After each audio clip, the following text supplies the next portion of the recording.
Welcome to LMP Talks Wrestling. We're back to smash another podcast while we continue the road to WWE's famous Royal Rumble event. AEW is hosting their Bash at the Beach this evening at time of recording, and NXT UK TakeOver just had their second show in Blackpool. We plan to chat some of that event and much more in this podcast, but before we get to the wrestling conversation, I want to take one moment just to thank everyone who has subscribed to my new YouTube channel. You can find it by searching Lotus Moon Productions or on my SoundCloud page. Once I'm at 100 subscribers, I'll be able to set up a custom URL to make that a lot easier. And as always, if you want to be part of the podcast, please PM me on any of my social media, which brings me back to the current wrestling discussion. Long-term listeners know that I'm never alone in these podcasts. I'm happy to announce I have a returning guest. He was last on episode 20, I believe, which you can find on my SoundCloud, and he's back to chat once again. So without further ado, please help me welcome James. How's it going today, bud? It's going very well, thank you. Thanks for having me back. It's been a while. I didn't realise how long it had been, actually. Yeah, well, it's kind of crazy with how fast the episodes kind of go by, because I was going over them, and I was like, wow, I started in April, and I have 30 wrestling episodes. And one usually happens every week. And then I look back on past guests and I'm like, oh, wow, it has been a while. It definitely doesn't feel like it. It's come by really quickly. I suppose it's because so much is going on. We just keep so busy. And time flies. Yeah, it's kind of hard to believe that just, 3 months is 12 episodes almost. Yes. So that's like... It's like a weekly TV show. I think last time I was on AEW Dynamite wasn't happening, which is strange. It's a strange feeling. Was it the summer then? It was the summer. Yeah. John. Wow, right before Dynamite. Before Dynamite, yeah. There was a time before then. That was weird. Yeah, there was a time before Dynamite. Yes. Yeah. Well, speaking of Dynamite, though, they have an amazing card on, like an amazing lineup tonight, which I can't wait to watch. But I know you and I were talking about NXT UK as well as the Royal Rumble. But before we get into NXT UK and the Royal Rumble and everything like that, have you been watching AEW? Have you become a fan of it? I have been waiting for AEW Dynamite since basically All In from September 2018. So that was my introduction to Being the Elite. So I started watching Being the Elite every week with that. And as soon as Dynamite was on, it's the only show I actually watch without spoilers apart from pay-per-views. Because I just want to enjoy the show. The way NXT is shown in the UK, it's shown on a Friday. So to avoid spoilers is pretty much impossible. Which kind of spoils it in a viewing spectacle, but I still enjoy it. But for me, Dynamite it's just something new and something refreshing. I know we've spoke off the podcast about the tag team division and the way that that's going and the way that they do their wrestling with that, I find sometimes can be a bit much. It's too fast for its own good sometimes. I understand that the speed is part of the show with the Young Bucks and everybody else, but sometimes it's like, whoa, just slow it down a little bit because I don't actually know who the legal man is right now. But yeah, really enjoying it. I think it's catapulted the rest of like WWE's output to a higher level, and I do remember the summer being quite disenchanted with WWE, but since AEW, NXT has just gone through the roof. And Raw at the moment is looking really good as well. SmackDown is surprisingly not looking so good at the moment, but it's maybe starting to get there. Who knows? Yeah, I've kind of felt that about SmackDown too. And you hit the nail on the head when you said refreshing with AEW, and I completely agree with the tag team matches being mixed up at times. Like even myself, and I love that 90 miles a minute, like I don't even know what they're doing in that ring wrestling, but at the same time I get lost and I'm like, okay, at some point the ref has to say, okay, this has got to be the rules, or there has to be some structure within the match. And don't get me wrong, like I remember there was the Young Bucks opened up the show against somebody, maybe the Lucha Brothers, and the first like 15 minutes I was like, holy freaking crap. What an opening to AEW, like just on television, right? Like something like as a TV show, we get to see this for free. Yeah. But I really do feel that they have to work on that ref kind of, they're way too lenient with that. And the other thing that I have to be critical about, and I hate being this because I'm not just going to give AEW, a complete free pass because they're a brand new company.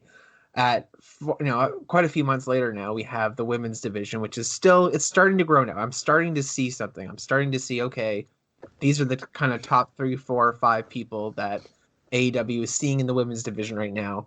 Build everybody up else slowly on Dark, and then use your top women on Dynamite, like your Britt Baker, like your Chris Statlander, is it the Alien, or Chris Statlander? Statlander, yes. Yeah. Rio and everything like that. Like there's some really good people. There's some really good people in there, like Nyla Rose as well. And but I even want the librarian to get a kick a bit. They crack me up. Yeah, I mean, with regards to their women's division, it has taken a bit of a kicking because it does feel like we've had quite a few reboots of it already. They've started another reboot by the look of it, but last week's angle that they tried to pull, honestly, like I was looking forward to the Rio Statlander match. I was looking forward to it. I was thinking, right, finally we've got a women's match that I'm looking forward to and I really want to see.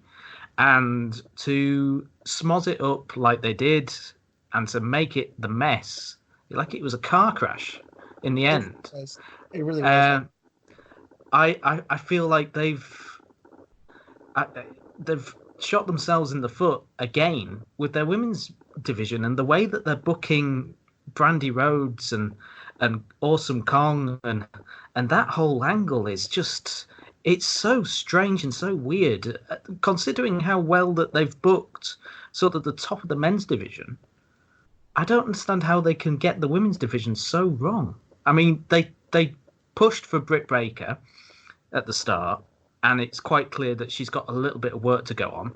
I'm kind of intrigued about the heelish character that she might be portraying, given her reaction last week. But yeah, if I'm honest, with the women's matches, I have been guilty of fast forwarding them, which women's wrestling is kind of why I came back, because back in the day it used to just be around for a minute. I mean, WWE lost me when they got the Divas Championship involved. I just thought, what on earth is this rubbish? But then coming back in 2 years ago now, and seeing what the women's wrestling had become and how that had evolved, I was like, yes, finally, we've actually got something to be proud of.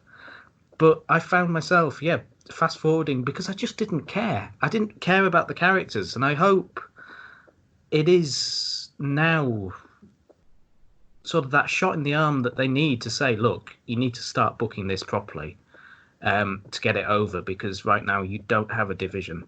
It is in a mess. And when you said you knew sort of who the top people were, I'm still unsure who the top people are. Like, there is Rio and there's Statlander and there's Britt Baker and I've forgotten her name now, that wears red from Japan. Hikaru Shida. That's it. Like, I really like her, even though I can't remember her name. But apart from that, I'm like, I don't know who's the best out of those. I don't know who we're meant to be supporting.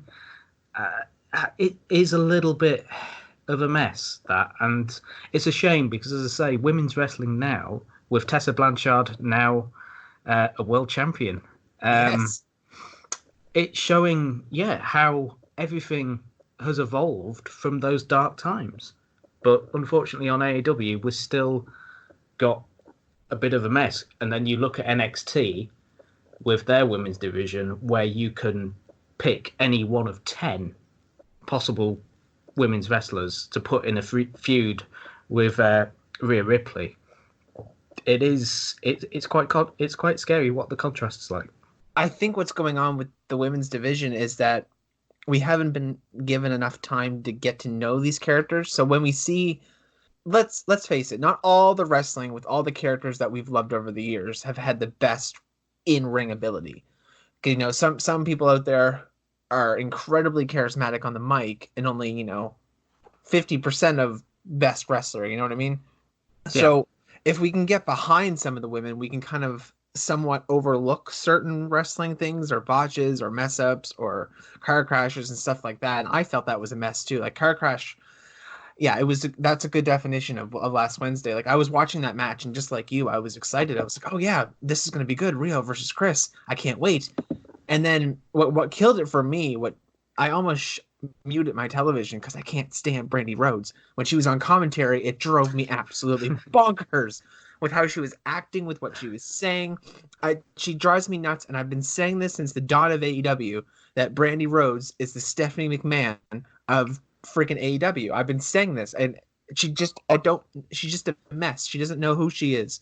And God knows the conversations that her and Cody can have at home after she's going around cutting people's hair. I can only imagine.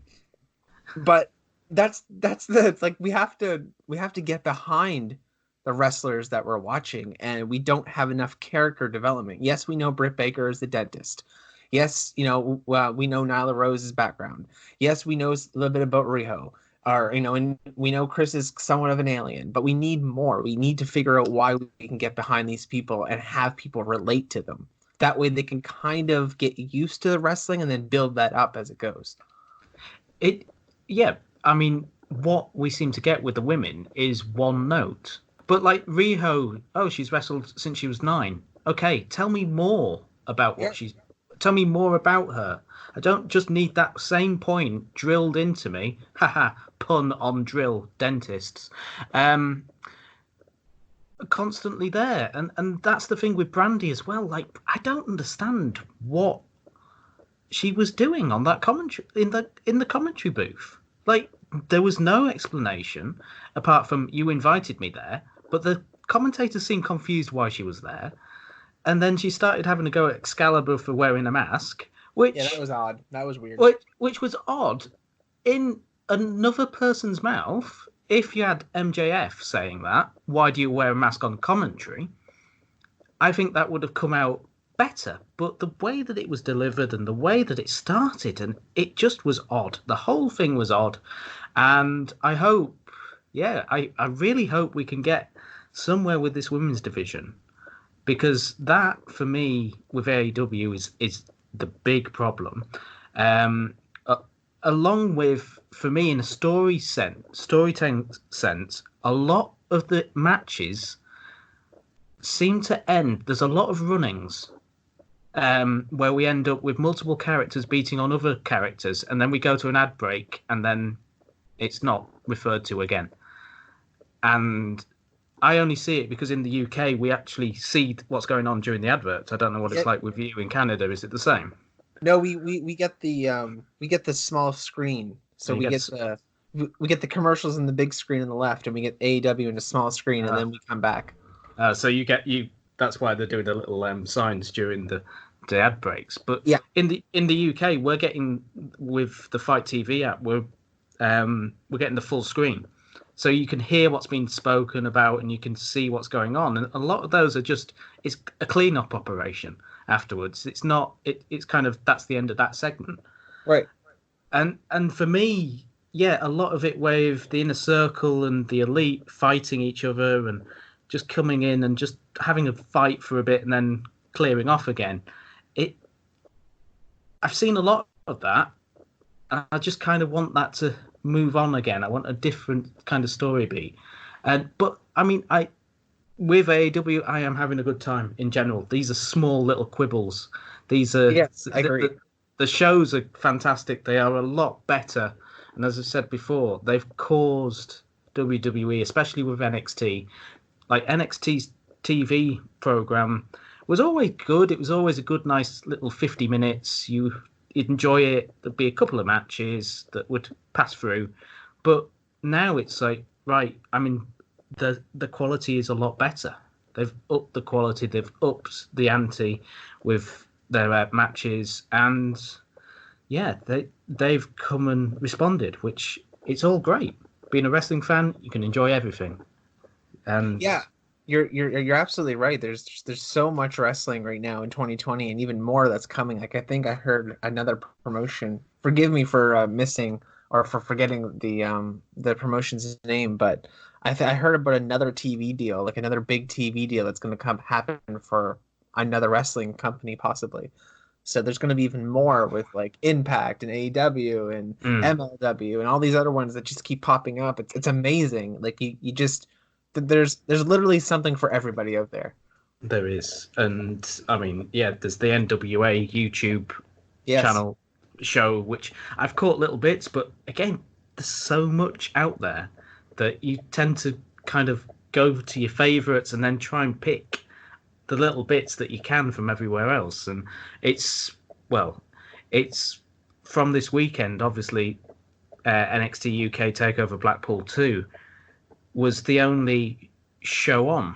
So it got a chance to be spotlighted, and it was an enjoyable show, but there was some more minor things watching it that you go, actually, hold on, what, why am I invested in this? What is the reasoning behind some of the actions of some of the characters in that show?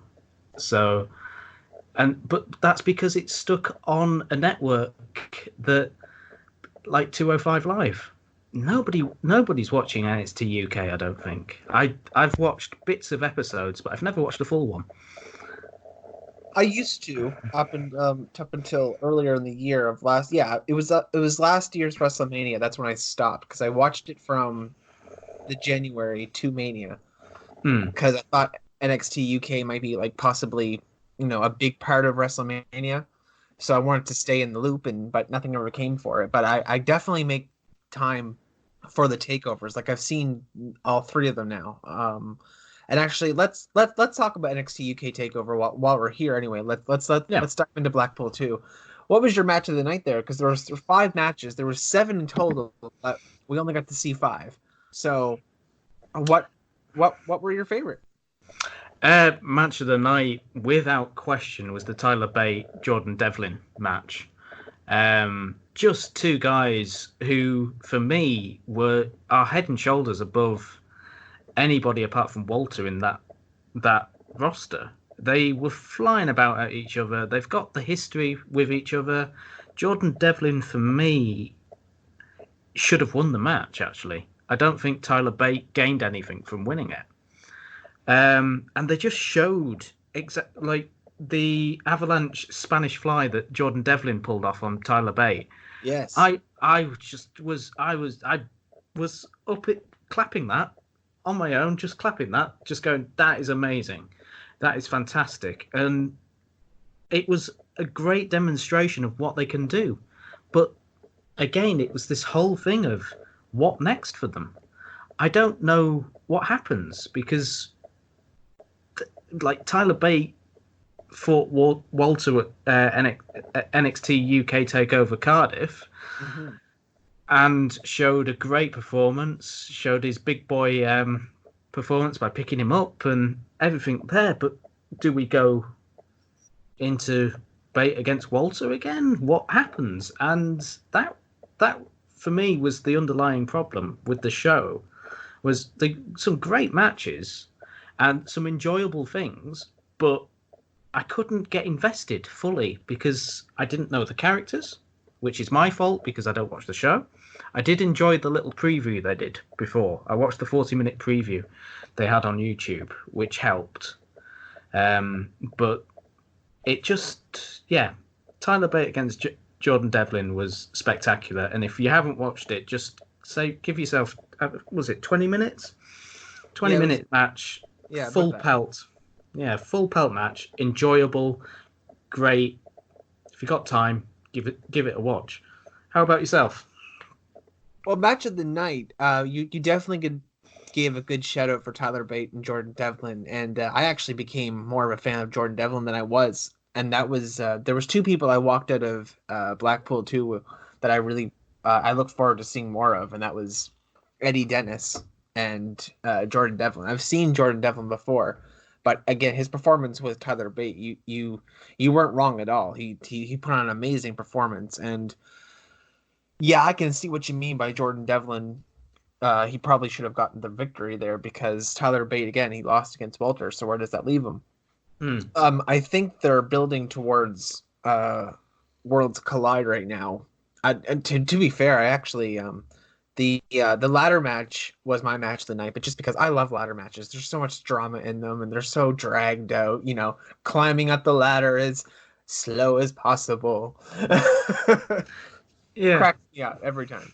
But I really thought Imperium was going to win that because I had an idea that like it would be full on Imperium versus Undisputed Era at Worlds Collide, and we're kind of getting that. We're kind of getting the Undisputed Era versus Walter, and they attacked him at the end of the show, which was amazing. I really enjoyed that.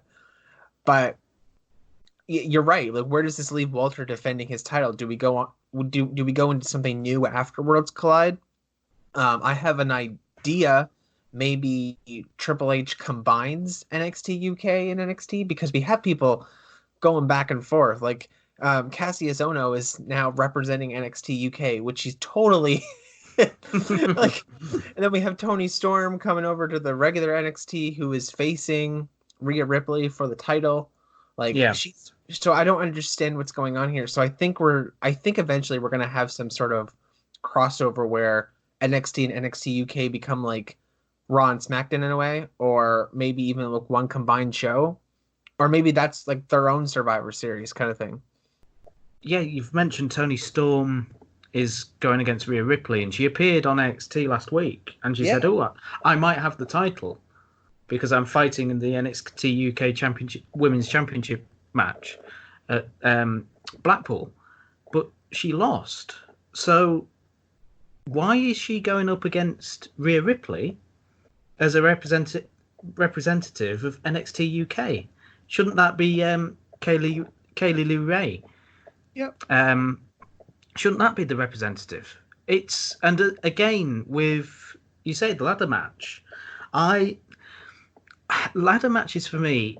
Sometimes there was a bit where McGuinness mentioned, "Why aren't you going for the title?" Yes. When I think it was Flash Morgan was at the top and went for somebody off the ladder. And sometimes for me, that is the bit where I'm like, come on, the prize is at the top. You're not there to doing spectacular things just for spectacular things' sake. Yep.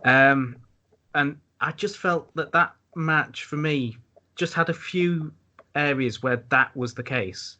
It didn't hit fully for me. But again, I thought Imperium would win because they've got this match against this Undisputed Era as well. I thought for a storyline as well, the fact that the mat is sacred. If they went and won a ladder match, which is against everything they stand for, they could actually hold it over the rest of the roster and go, well, we won something we don't believe. We won the titles in a match we don't condone. And what happened was so much better than you. I think in the storyline sense, it would have worked better than having Gallus win it back. And yeah, because it feels like with Gallus and Imperium, you've got two factions fighting against each other, which you could maybe have happening. But the Walter Joe Coffey match for me was not. It wasn't. It showed. For me, it just showed that Walter is too big for that division. Walter shouldn't be anywhere near this division. He should be in NXT. He should be maybe even on the main roster. Because there's nothing for him to do there other than try and sell against somebody that's not on his level. I agree. I do agree. I see Walter just kind of missing. Like he's there. He's the champion. He's crazy. But there's something missing. And sorry, go ahead. Sorry, I was going to say, like, he shouldn't be going 27 minutes against Joe Coffey. He shouldn't be doing that. I mean, there is a format to a Walter match. There is that format that he is imposing. But when Joe Coffey's the same size roughly, you could actually show that Walter just actually building Walter's mythos and building on that Joe Coffey thing of, well, I've been there twice at Blackpool and I've been beaten twice, and against Walter I was humiliated again. That would have been a more interesting story, but we had this 50-50 style 27 minutes of very, very sort of dull at points until we got to the end where the referee got clobbered by Walter. But why he did? Oh my goodness. why we couldn't have that after maybe 7 or 8 minutes? Why every single main event has to be 20 to 30 minutes? I don't know. Because it downplays this aura that Walter has built for himself before he was in WWE.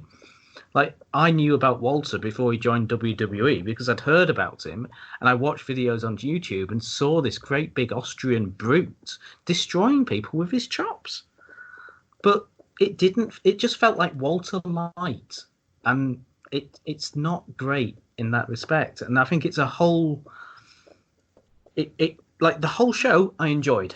Like you watch it, you enjoy it, you have a good time. But when you sit down and think about it, you go, hold on, what is the purpose? What is the, apart from destroying the independent scene in the UK, what is the purpose of NXT UK? Because it doesn't seem to be a feeder series into NXT. Because if so, Tyler Bate should have gone, Jordan Devlin should be on his way, Walter should be on his way, and maybe, as you say, having them combine and having that sort of rainbow bridge between the two. It would help NXT UK, but then does it destroy NXT's reputation? I don't know. It's a tricky thing that they've got with this whole brand. Yeah, it is. And what actually confused me about the takeover was, I'm pretty sure, yeah, nobody lost their titles. Everybody retained. And from my point of view, when you have a division that doesn't get a lot of attention, because let's face it, a lot of people are not talking about NXT UK. I mean, it's still very, very good. Lots of good wrestling goes on there, and if anybody ever has a chance to check it out on the network, definitely give it a go. But I think what's happening is, if you had have even changed one title, it would have set up something new going forward after Blackpool, right? And like, I've walked away going, okay, Walter retained. All right, Kaylee Ray retained. All right, Gallus retained. All right, so the same thing is just going to happen. Like, we only have one takeover every, like, when was the last takeover for the UK, in the summer?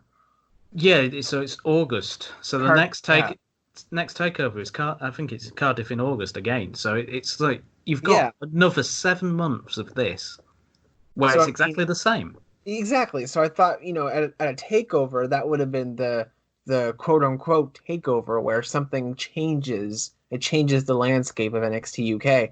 But when I heard Toni Storm was going to be facing Rhea Ripley for the title at Worlds Collide, I was like, okay, well, Toni Storm clearly isn't going to beat Kaylee Ray, because she's not going to win both titles. Like, it wasn't a champion versus champion match. It was Toni for that title.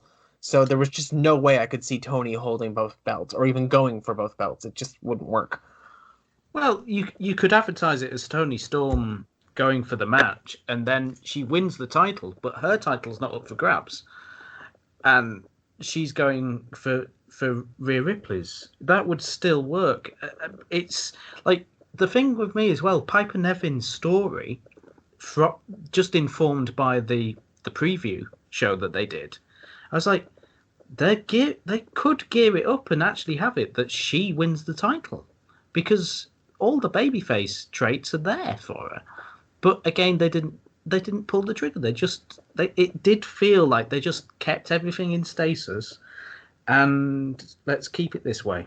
And yeah, it's one of these things, you enjoy it. It's like when you go and see a film, like a big blockbuster, like the most recent Star Wars film. I'm not a huge Star Wars fan, so I don't know the mythos of Star Wars as well as other people. But I enjoyed it whilst I watched it, but then you're driving home and you start going, hold on, that doesn't make sense. This doesn't make sense. Why did that happen? How couldn't that happen? What on earth is going on there? And I think it's the same with this show. It was an enjoyable show, and it was great to see the matches that were put on, the Tyler Bate and the tag team match, and the women's match was really great as well. The triple threat for the women's was great. There are some great matches in there, but it just lacks any sense of urgency or any sense of being. I'd be interested to hear what people that watch the UK show feel about this pay-per-view and what they feel about the UK show going forward, because for me on the outside it's I don't get it. I don't understand it, but as I say, I had a good time watching it at the time. For sure. And so long as that's what happens, then I'll be watching Cardiff later on. I'll be watching that. I'll catch up and find out what's going on. But for me, it just doesn't have that pull to go, you need to be watching this weekly. And I think that kind of is the whole brand's problem. There's no draw to bring it in for a weekly view. Let us hope that NXT, the regular NXT, let us hope that this whole Worlds Collide thing puts some really good attention on NXT UK, because who knows, it could. Because Survivor Series did a really good job with NXT, which I'm really, really impressed about. I'm glad that they had NXT win Survivor Series and give it that push, because definitely needed it. So let's hope the same thing happens with NXT UK and Worlds Collide, because you're right. There wasn't anything left for me to go, okay, I just saw NXT UK. I'm interested in the brand itself, because the ending, while did leave on a cliffhanger, it's building towards Worlds Collide and gives more focus to, again, normal NXT, not NXT UK. And I want to hear people from the United Kingdom or anybody who out there who watches NXT UK. I want to have you on. I want to hear what your opinion is. I want to know what you think of the NXT UK product. So please, if you're listening and you watch that show, please get in contact with me, because I want to know what's going on with that show over there. So we have about 15 minutes or so left, and I'm curious about the Royal Rumble and your predictions. I'm curious about who you think is going to win. Do you think Brock Lesnar is going to last all 29 men? Who do you think is going to win the women's? Let me know. Okay, so the Royal Rumble. So I came back 2 years ago, and the Royal Rumble was kind of what brought me back in, because it was the first women's Royal Rumble, and we had Asuka and Shinsuke Nakamura winning it, and I thought, hold on, we've got two Japanese wrestlers who have been taken seriously. Maybe this whole company's changed.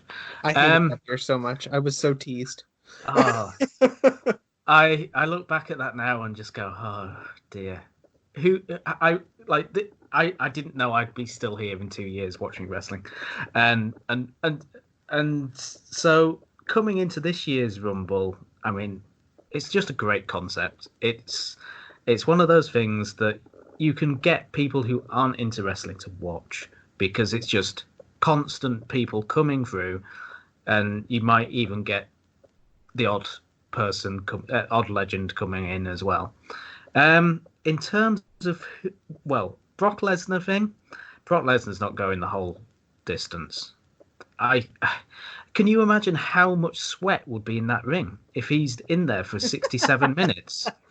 Well, it's not Shane McMahon. But it's good. They'll need a mop at the end. Maybe Perry Saturn comes in at number 30 with mop. But I'm dying over here, man. I'm sorry.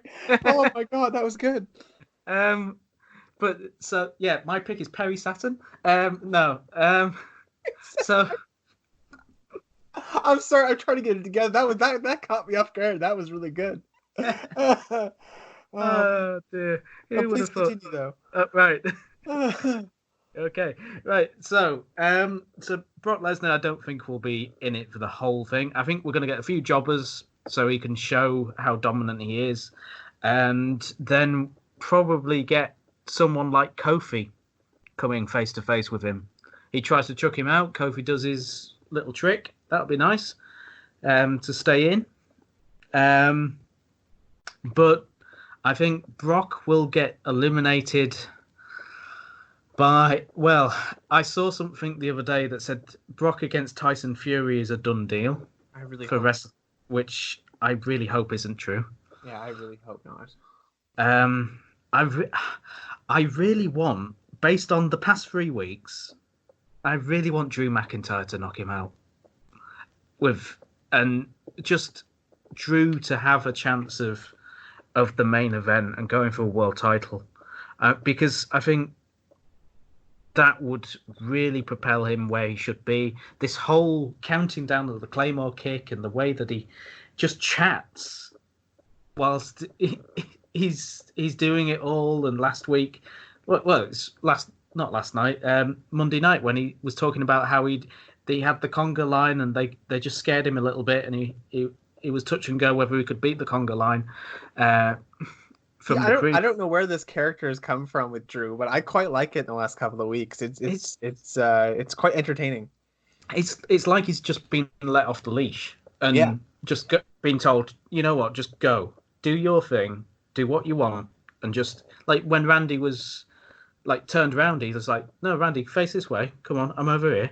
Look at me, calling him out on it. And because I think Randy had popped at the mention of the conga line, so he's just turning his back on him, and he's like, no, I'm going to bring you into this. So yeah, I think Drew would be my pick to knock Lesnar out. I think Lesnar goes maybe midway through, so we can just sort of go, right, well, Lesnar's gone. Who is left in there? And maybe you've got your big guys. You've got Roman Reigns in there. You've got... I'm just looking at the poster now, actually, and just seeing who they've got there. You've got AJ Styles up there. You got Braun Strowman. I mean, what do you do with Braun now? Probably get Braun to toss out probably 5, maybe 10 people, and then get himself eliminated. Yeah, it's so. I think the winner will be Roman Reigns. I think just the timing is right for him. He's come back, and the reaction hopefully will be a lot better, and they can always go back to this reaction rather than the reaction when The Rock was stood there going, "Ooh, hold on, is this not a good thing?" I remember that. That was a bad night. Yeah, I've watched that on looking back and gone, "Ooh, wow, okay." Yeah, that's not a good night at all. So I think Roman wins it this year. I think I hope Drew will get rid of Lesnar. And the women's one is tricky because I feel like the women's division, if you compare it to this time last year where it was the hottest thing going on the main roster with Ronda Rousey there, I think the main roster division has really suffered with the loss of Ronda. It just feels like the time as well spent on the division has gone back. That saddens me so much. It saddens me. As I say, I came back and I was like, oh, the women are getting treated seriously. And it seems that we're slowly going back to those dark times. It's sad because when Ronda leaves, and this should never be the case, and this is WWE's fault and nobody else's fault but their own, when a part-timer comes in to lift your division up, and then that part-timer leaves, and the division kind of gets deflated afterwards, it's not good. Your full-timer should be able to hold that together, and that's what keeps happening. They keep counting on part-timers to build everything up, which is why I don't want Tyson Fury to win, or even be in that match. No. Or Cain Velasquez, like same deal. Yep. Same deal. Like, no, we don't want that. He needs time to become a wrestler. And so with the women's match, honestly, it could be anybody. I kind of hope that Ember Moon comes back. And, Me too. And gets a good run in it. But it would be quite interesting. This is just coming to my head just right now, just looking at the poster. What happened? It'd be interesting to see Alexa Bliss and Nikki Cross as the last two. Well, first of all, James, don't be teasing me that Alexa Bliss is going to be in the final two, because if Alexa Bliss wins, you will hear me screaming from the United Kingdom to Canada, all across the ocean. You'll just hear this wave of scream, and you'll be like, "Holy crap! What the hell was that?" All right, it's that guy. Yeah. But I mean, she is one of my little. I'm gonna vote for her regardless, just because she's my favorite. But I wonder if Shayna Baszler is gonna win. Of course. Of course. Of course. Oh, I'd forgotten about Shayna. Can't forget about Shayna. I can't. She'll knock you out. She'll kill me. Yeah. Yeah. Yeah. Shayna. Yeah. Number 30, Shayna wins. There we go. I'd forgotten about Shayna. I'm so sorry, Shayna. If you ever hear this, please don't kill me. It also depends, though, like if Asuka does beat Becky. I want that to happen.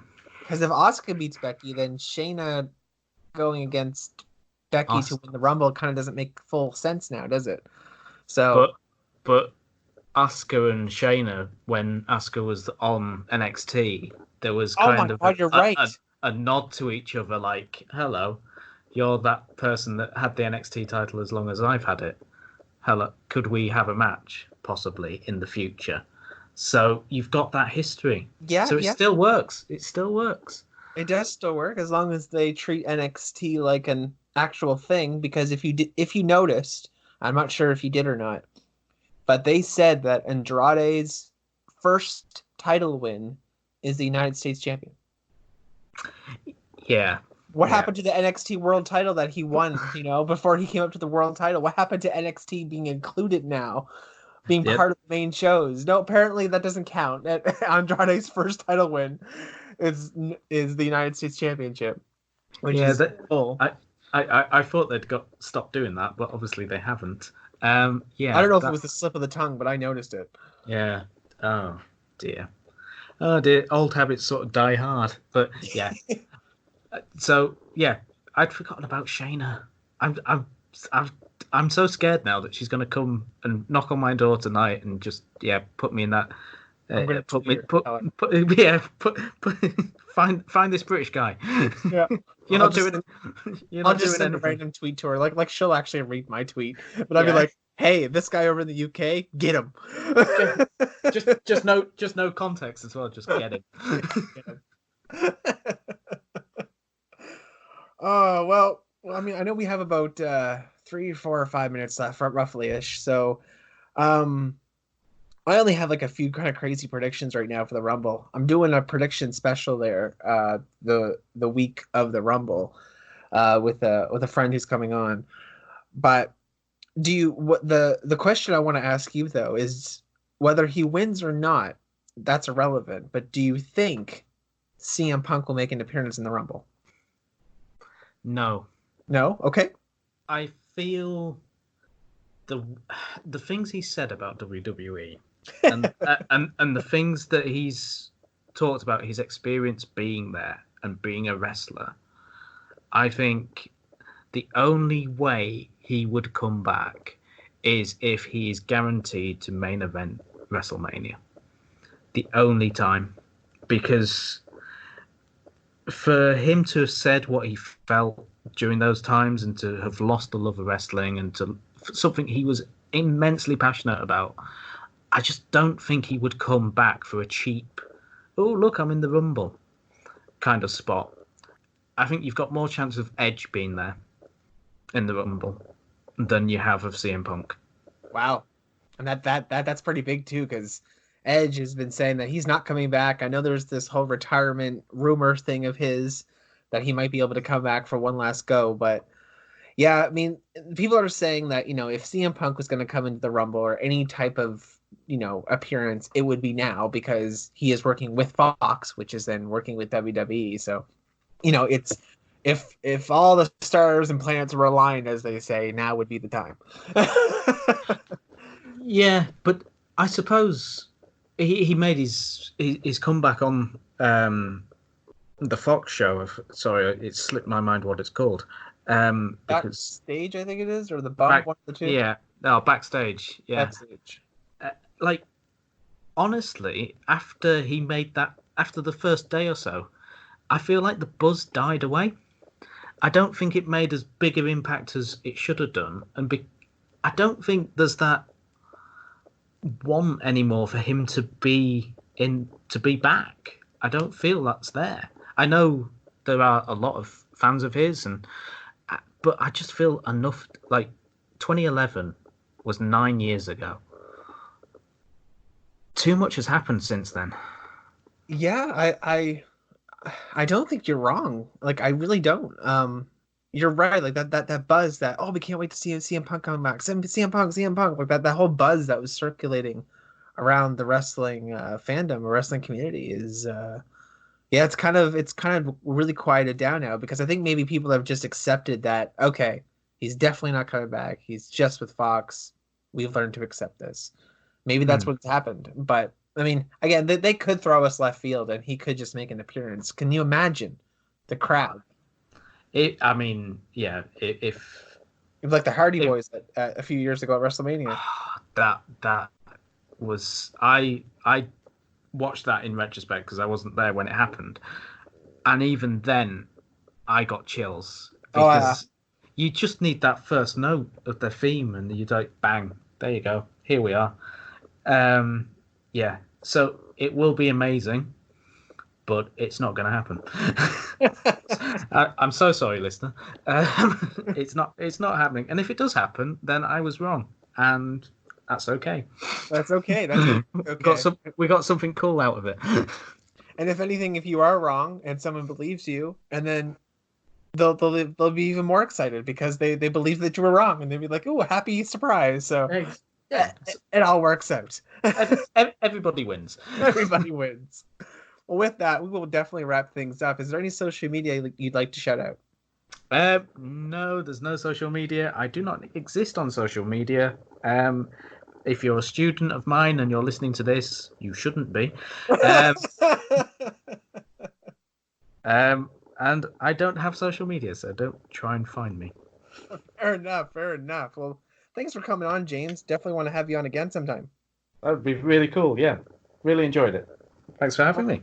Oh, definitely. And I'm glad you came on. Thanks to everyone who continues to listen to the podcast. As I said at the beginning of the show, if you want to hear your voice on here, simply send me a PM on any of my social media. You can find me at SoundCloud under Lotus Moon Productions, Facebook under Lotus Moon Productions, Lotus Moon Prod on Twitter, and you can now find us on YouTube under Lotus Moon Productions. So with that, this has been LMP Wrestling, signing off.